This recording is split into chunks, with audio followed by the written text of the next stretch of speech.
Hoje eu vou falar sobre uma tradução comentada que foi realizada em parceria, né, de uma crônica da Júlia Lopes de Almeida, né?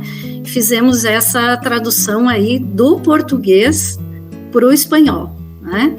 E aí chamamos a atenção, né, nessa apresentação para naturalizar ou exotizar, né, a tradução. Bom, o que eu gostaria só de destacar aqui é que esse trabalho que eu vou apresentar aqui é de um texto, né? Foi tirado de um texto que no momento ele está no prelo, é um artigo que vai ser publicado, que foi escrito por mim e pela minha orientanda de doutorado, a Luzia Antonelli Pivetta, né? Hoje está bastante em alta nos programas de pós-graduação, principalmente lá na UFSC, trabalhar com mulheres, né, com a literatura de mulheres, e tanto de mulheres de língua espanhola, ou de língua italiana, de língua inglesa, enfim, de todas as línguas para o português, como também fazer esse movimento contrário, né, que é traduzir também a literatura de mulheres né, escritoras brasileiras, né? E nisso nós temos assim nos dedicado a contemplar mulheres escritoras do século XIX, principalmente, né? Que vocês vão ver ali no trabalho, né, que eu vou passar agora aqui a mostrar para vocês, a importância, né, dessas mulheres. Então, essa apresentação, ela trata da tradução, como eu já falei, do português ao espanhol, de uma das crônicas da escritora brasileira Júlia Lopes de Almeida, que nasceu em 1862 e faleceu em 1934. Essa crônica, ela está presente na obra Dois Dedos de Prosa, o cotidiano carioca, por Júlia Lopes de Almeida. Aqui vocês têm a capa, né? Foi publicada então pelos Cadernos da Biblioteca Nacional, volume 16, em 2016. E esse livro, então, ele foi organizado por Ângela de Stásio, Ana Faidrich e Marcos Vinícius Ribeiro. E nesse livro ele traz 40 crônicas da autora, escritas entre os anos de 1908 e 1912 no jornal O País. Aqui é muito interessante destacar,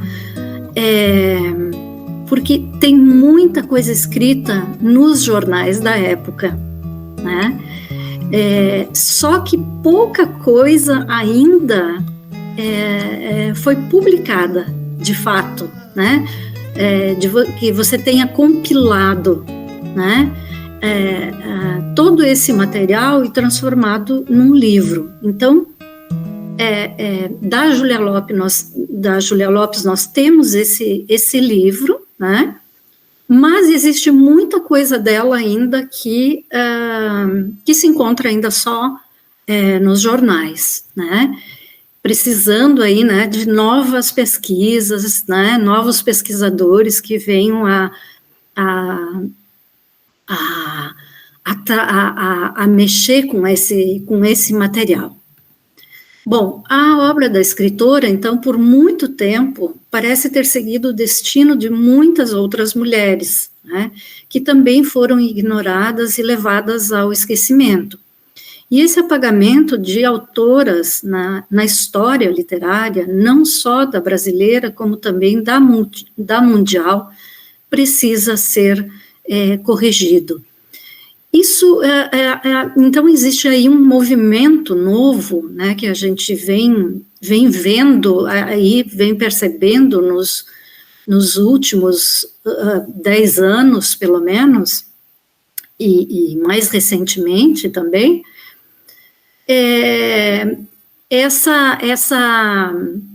esse estudo, né, sobre obras de diversas mulheres em diversos países, né? Esse é um movimento também que aconteceu na Espanha também, vem acontecendo na Espanha, né, do resgate de muitas obras que foram publicadas, algumas delas, né, outras não, mas que não se fala mais, né, sobre essas obras.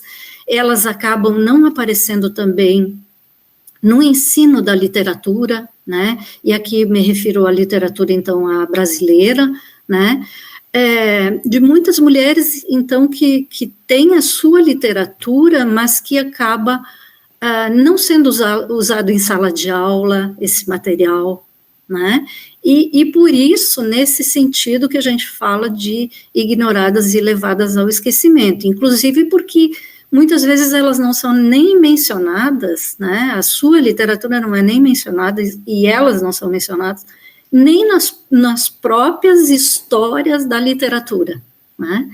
As histórias da literatura brasileira, às vezes, não mencionam essas literaturas. Bom, a minha apresentação aqui, ela vai ser dividida em 5 partes, sendo que a primeira eu vou falar um pouquinho sobre a Júlia Lopes de Almeida, e vou falar sobre a crônica selecionada, né, para essa tradução, falar um pouquinho do contexto histórico, sócio-histórico-cultural da escritora, e a crítica toda, né, sobre ela.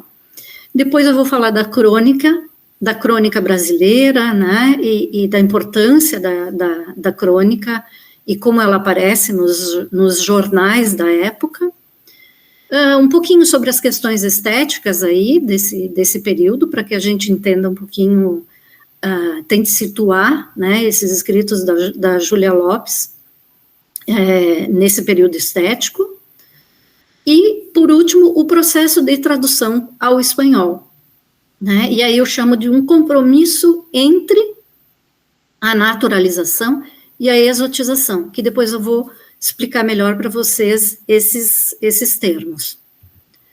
Bom, aqui então começo apresentando, né, a escritora, a Júlia Lopes de Almeida, né, um nome importante para a literatura brasileira, que se destacou na escrita de literatura infantil, de crônicas, de romances, de peças de teatro, obras didáticas e textos para o jornal, que discorrem principalmente sobre os direitos civis, sobre a abolição e sobre a república.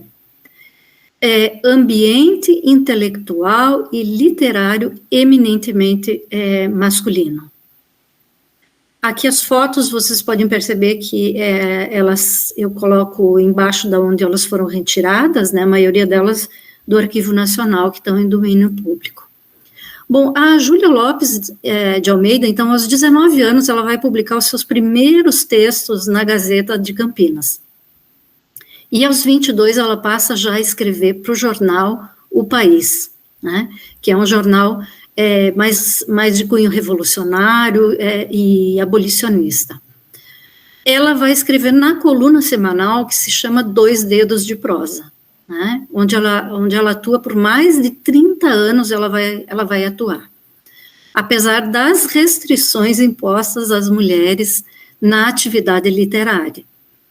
Aos 24 anos, em 1886, ela se muda para Lisboa e com a sua irmã Adelina Lopes Vieira, ela publica contos infantis. E também vai publicar Traços e Iluminuras.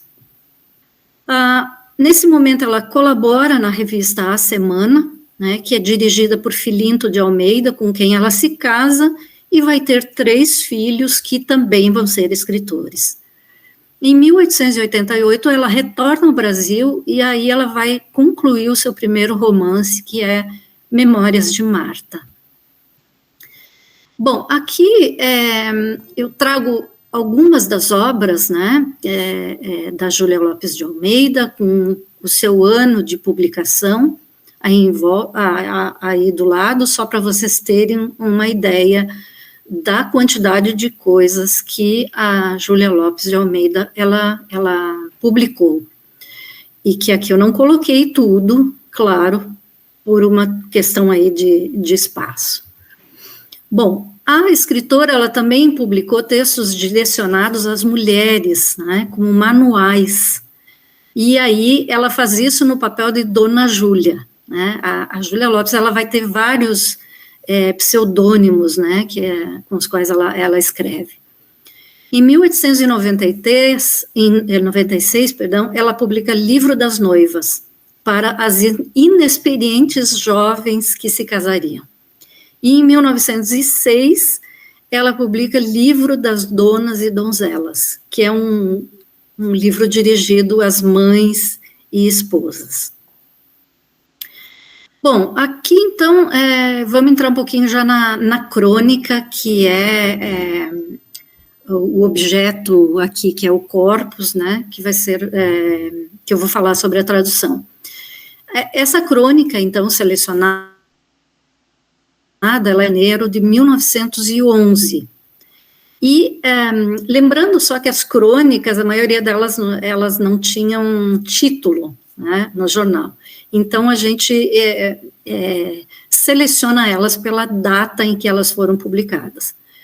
Então, essa crônica, ela vai tratar de 3 temas, sendo que o primeiro aborda, com humor e ironia, os roubos cometidos por ladrões durante os meses quentes de fevereiro e março, quando o calor leva as pessoas a deixarem portas e janelas abertas. A autora destaca a tranquilidade com que os criminosos agem, né, especialmente em Santa Teresa, onde não encontram qualquer presença policial. O segundo tema, então, revelando preocupação com a educação, através do seu olhar bastante severo e crítico, desaprova o fechamento de escolas pelo senhor prefeito. Ela vai se dirigir a ele, né?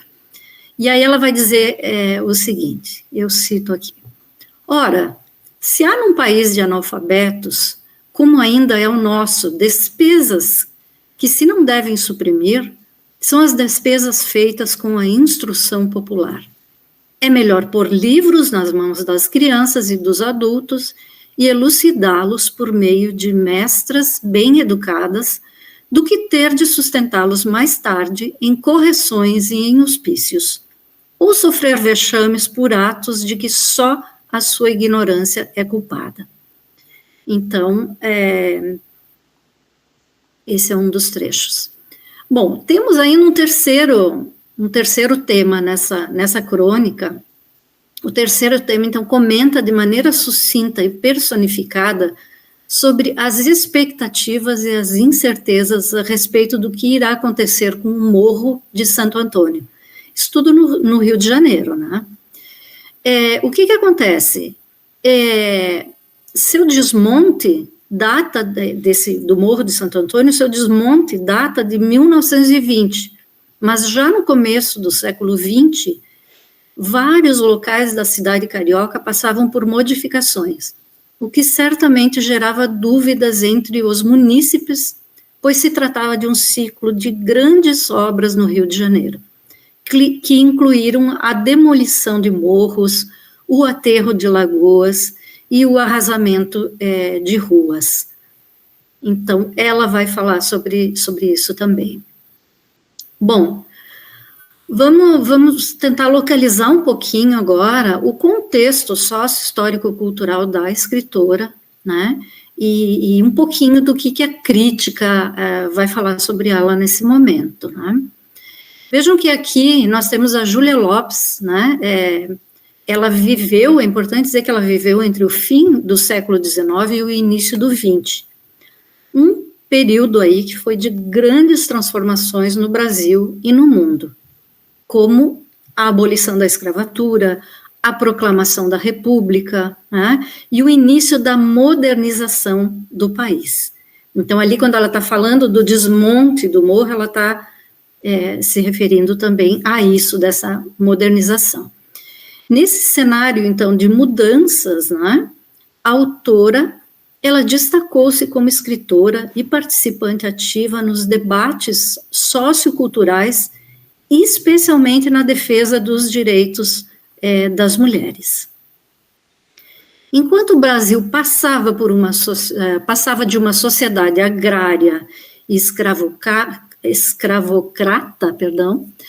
para uma civilização urbana e burguesa, as mulheres ainda eram excluídas da vida pública. E o que acontece? A Júlia Lopes de Almeida, ela desafiou esse padrão, né, tornando-se uma das primeiras mulheres a viver de sua escrita, né, porque normalmente não se vivia da escrita, né, e abordando, ela passa a viver da escrita abordando temas como educação feminina, igualdade de gênero e justiça social. É muito interessante porque a Júlia Lopes, naquela época, ela já era chamada, né, ela era uma mulher naquela época muito respeitada, e era chamada também para fazer palestras, né? Ela escrevia para os jornais, ela escrevia a sua literatura, que a gente viu ali, né, quanta coisa ela publicou, e também ela era chamada para palestrar, né, em diversas situações. A produção, então, da Júlia Lopes de Almeida integrou o movimento realista naturalista, né, e embora fosse respeitada, ela foi excluída da Academia Brasileira de Letras, justamente por ser mulher. A crítica da época reconhecia a sua sensibilidade e talento para retratar a vida urbana e as tensões sociais, mas parte do público e da crítica literária desvalorizava a literatura feminina, né? Vejam que ali também a primeira obra ali que ela vai publicar, né, ela também trabalha com literatura infantil. E essa, tanto no Brasil como na Espanha, sempre foi uma literatura dessa época ali do século XIX, que não era uma literatura valorizada. A literatura feminina já não era assim valorizada. Então, escrever para o público infantil, essa literatura era menos valorizada ainda.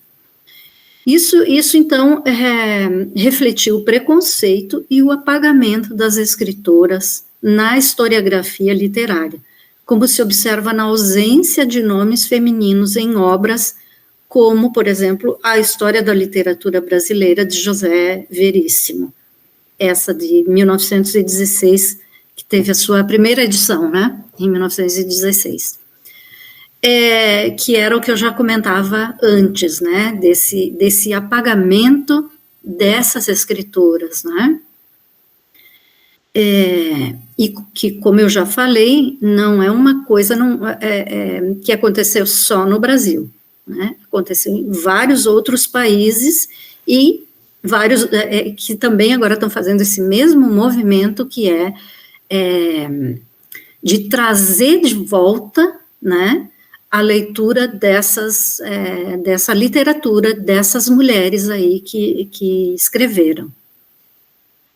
Autores estudiosos posteriores, como Musar, 2003, e Trevisan, 2018, destacam que, embora Júlia não fosse uma feminista militante declarada, a sua obra expressa fortes ideias feministas e críticas ao patriarcado, tratando de temas como casamento, maternidade, violência contra a mulher e mudanças urbanas.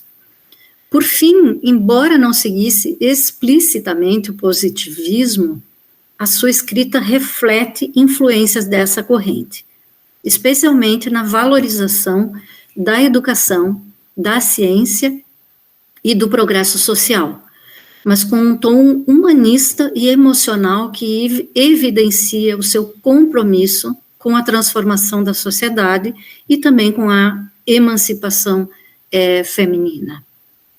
Bom, aqui nós passamos então a terceira parte, né, da minha apresentação, que é sobre a crônica brasileira.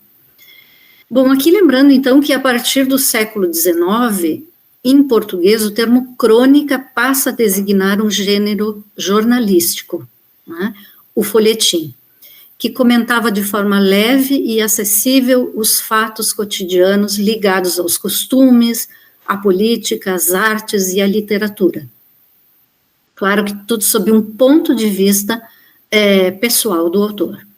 Com o tempo, o nome crônica substitui folhetim, né, que passa a designar apenas o espaço do jornal onde esses textos eram publicados. Com a modernização da imprensa brasileira, a crônica torna-se parte fixa dos jornais, né, com o objetivo de entreter o leitor, tratando aí de um modo bastante descontraído, né, os acontecimentos da semana. Um exemplo é a crônica publicada no jornal O País, né, esse de 24 de janeiro de 1911, na seção Dois Dedos de Prosa, enquanto o folhetim aparecia em outra parte, já como narrativa literária. E com essa forma de narrativa literária, a gente vai ter uma série de obras de escritores e escritoras, né, brasileiras, que vão sendo publicados no jornal aos poucos, né, dessa maneira, como folhetim nos jornais, para posteriormente publicados em formato de livro, mas muitos deles começaram pelo jornal, né.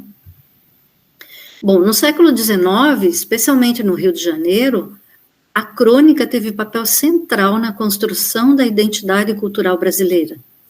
Com linguagem simples e coloquial, abordava, né, como eu já falei, o dia a dia da cidade, seus costumes, problemas urbanos, questões políticas também, e aí vão entrar questões como a escravidão, a república, né, e vários aspectos da vida social. Os temas cotidianos, então, variavam desde pequenos incômodos urbanos até reflexões sobre o futuro da cidade. Assim, a crônica carioca não apenas registrou a vida urbana, mas consolidou um gênero literário essencial que aproximou a literatura do público e contribuiu para uma identidade cultural brasileira marcada pela simplicidade, naturalidade e humor. Bom, passamos agora um pouquinho para questões estéticas, antes de entrar propriamente na tradução. Sobre as questões estéticas que permeiam o surgimento da crônica no Brasil, percebe-se até pelo período em que ela vai ganhando a sua forma abrasileirada, um flerte realista naturalista, já que parte da representação objetiva e atenta dos fatos do cotidiano, tais quais são, sem idealizações, além de imprimir críticas às hipocrisias da moralidade burguesa. Isso me faz lembrar muito também os escritores do século XVII, XVI, na Espanha, né, com a sátira, né, que eles vêm com a sátira eles vão fazer isso, né, que é criticar a hipocrisia, né, da moralidade burguesa. Isso já lá no século XVII, né. Isso que aí a gente está falando é literatura daí barroca. A vida que está localizada no tempo presente é também objeto da crônica, pois o cronista, ao trazer fatos cotidianos como pretextos para suas produções, dando-lhes uma roupagem literária a partir de suas faculdades inventivas, seu estilo, etc., passa a inseri-la nessa estética que, segundo as palavras do Coutinho, procura atingir a beleza sob os disfarces do comum e do familiar, no ambiente local e na cena contemporânea. E no caso da crônica carioca, no século XIX, essa teve um papel essencial na construção da identidade cultural do Rio de Janeiro e do Brasil. Né? Como eu já falei, através de uma linguagem coloquial e acessível, os textos descreviam cenas do cotidiano, abordavam costumes e faziam comentários sociais e políticos. Com isso, capturavam e refletiam o espírito do tempo, tratando de temas como a vida urbana, o desenvolvimento da cidade do Rio de Janeiro, a modernização e os problemas da urbe, porque é claro que com todo esse desenvolvimento também surgem os problemas, né? Com a falta de infraestrutura, também os hábitos das camadas sociais, questões políticas do império, como a escravidão e a transição para o regime republicano. Além também de outras coisas como modismos, né? Festas populares, comportamentos e as particularidades da vida social, que isso também a gente sabe que é uma coisa que a gente vê muito, então, nessas crônicas, né? Essas particularidades aí da vida social. Dentre os temas cotidianos mencionados, a crônica comenta, que nós traduzimos, eu e a Luzia, né? Dentre os temas cotidianos mencionados, a crônica comenta sobre os incômodos causados pelos ladrões na época mais quente do ano, o fechamento de uma escola e também as expectativas em relação ao futuro do Morro de Santo Antônio, assuntos que certamente ocupavam o dia a dia dos cariocas.